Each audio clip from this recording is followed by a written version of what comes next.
hope you get the justice you're looking for. It's the CCTV footage. Now let's watch. Enough. Enough. Said enough. How much do you want? My client demands 75 million naira in damages.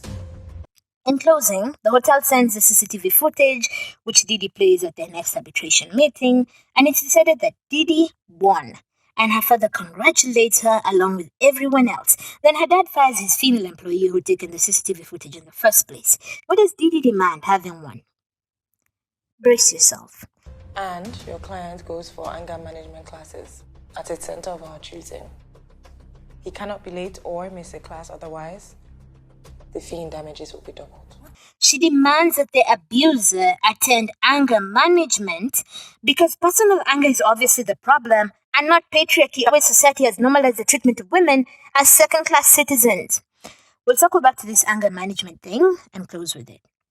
This scene confirmed to me that the assault storyline was never about covering the plight of women in a society in which violence against women is normalized. It was never about that. It was always about Didi and her dad. Leila, the NGO woman, says to Didi after the win, "I think your dad just paid you a compliment." Then everyone celebrates without anyone saying anything to our girl, the victim. They're celebrating the win. They're celebrating Didi's win. Our victim's win is celebrated incidentally. It's not the main thing, and that tells you everything about the purpose of the violence against women storyline. The fact that the film suggests that the issue is an anger management problem also confirmed that the storyline was never about the plight of women. If it was, the conclusion would have been far more complex than that man had anger management issues. The barest research reveals that this is a victim-blaming conclusion and one that reduces systemic issues to the moral failures of a single man. Anyway, I could not put it better than this statement by NOMAS, which is the National Organization for Men Against Sexism. I'll read really most of the statement by NOMAS, with the exception of the last paragraph, which doesn't really apply in this situation. But you can see it if you want. I'll also link to it down below if you want to read all of it.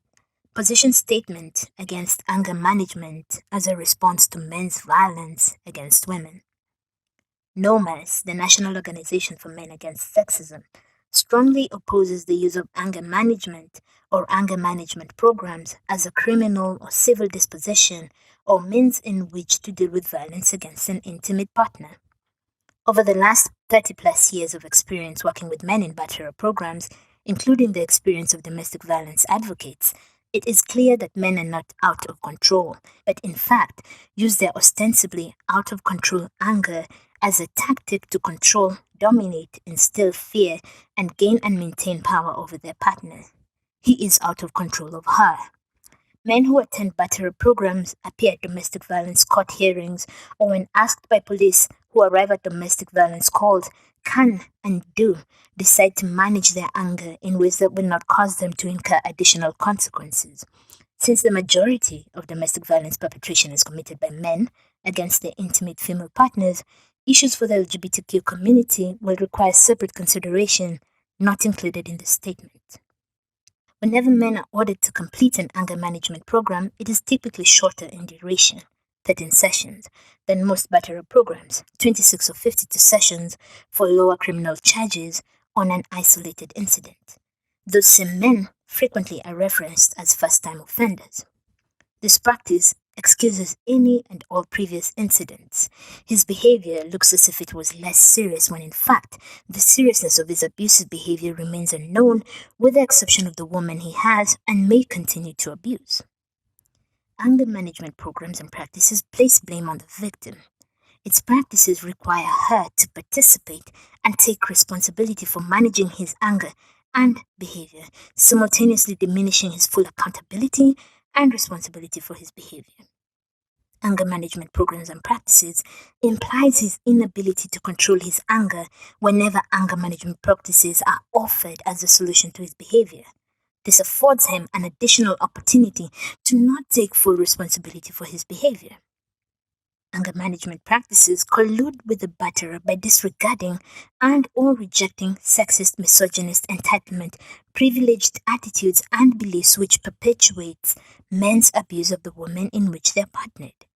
Anger management does not take into account a man's premeditated controlling behaviors which inflict increasing fear and terror in his partner over time.